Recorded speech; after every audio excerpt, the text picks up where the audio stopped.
sévère. Et en même temps, je te dis, j'ai pensé à un lion pendant. Tu vois, une chose. J'avais jamais pensé à ta vie de vivre ça, je pense que c'est pas évident. C'est assez agréable. C'est agréable. Ah ouais. Et tu sais qu'il y a très peu de gens qui arrivent à ne pas cligner des yeux aussi longtemps. C'est difficile, hein, les gens qui ne sont pas habitués à cet espace-là, cette distance-là. Moi, j'avais vraiment ce sentiment-là. Tu partais là. Il y a des moments où tu étais là et des moments où tu t'absentais complètement. C'était comme dans une hypnose. Du coup, je me demandais comment t'allais faire pour arriver à te poser comme ça.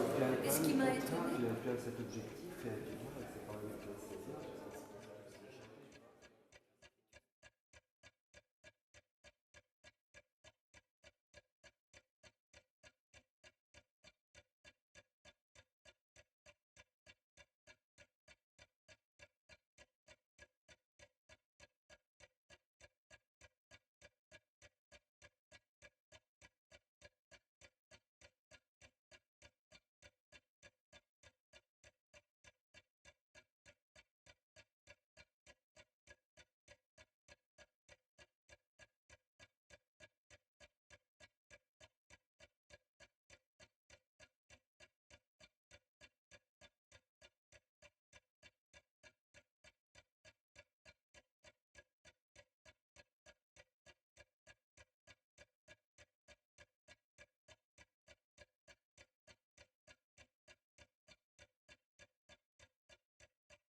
Le portrait n'a rapport qu'à lui-même, ou plutôt, il n'est que rapport à lui-même, mais cela, il l'est très exactement dans la mesure où il nous est exposé.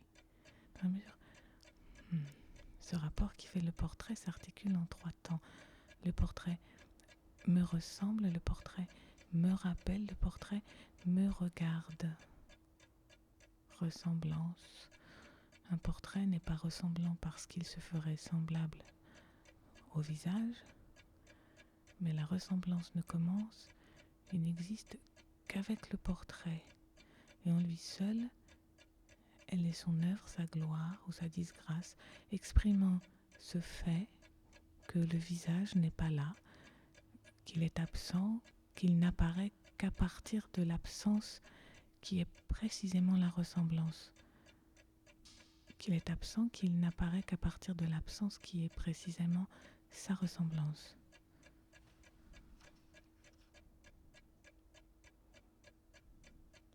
Il ne s'agit donc pas de reproduire du reconnaissable, il ne s'agit pas non plus de donner l'apparence phénoménale de quelque chose qui resterait au fond. Il s'agit de tirer au jour le fond lui-même, de tirer la présence non pas hors d'une absence, mais au contraire jusqu'à l'absence, qui la porte au-devant de soi et l'expose au rapport à soi, en l'exposant à nous. Le portrait est fait pour garder l'image en l'absence de la personne. Le portrait est fait pour garder l'image en l'absence de la personne.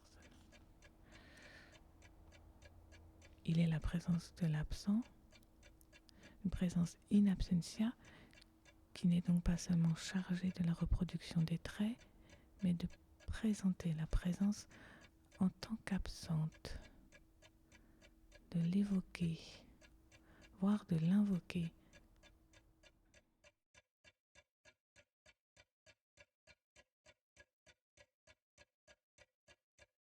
Le portrait est moins le rappel d'une identité mémorable qu'il n'est un rappel d'une intimité immémoriale. L'identité peut être au passé, l'intimité n'est qu'au présent. Mais encore, le portrait est moins le rappel de cette intimité qu'il n'est un rappel à cette intimité. Il nous convoque à elle ou vers elle, il nous conduit en elle.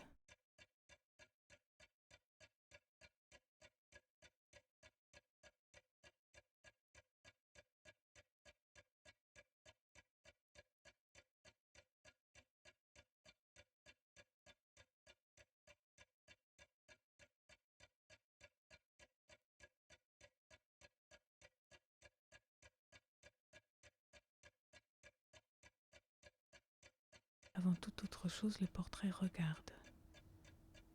Il ne fait que cela. Il s'y concentre, il s'y envoie et il s'y perd. En regardant, je veille et je me garde. Je suis dans le rapport au monde, non pas à l'objet. Et c'est ainsi que je suis. Dans le voir, je vois, par raison d'optique. Dans le regard, je suis mise en jeu. Je ne peux regarder sans que ça me regarde. Je ne peux regarder sans que ça me regarde.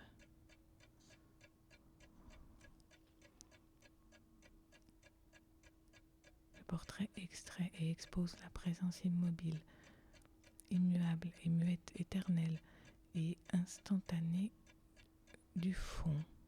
Le fond est un regard. Aussi, tout le visage devient un œil. Le fond est un regard aussi, tout le visage devient un œil. Il n'est plus question d'organe de la vision, il est question d'une présence en garde aux aguets d'elle-même et de l'autre.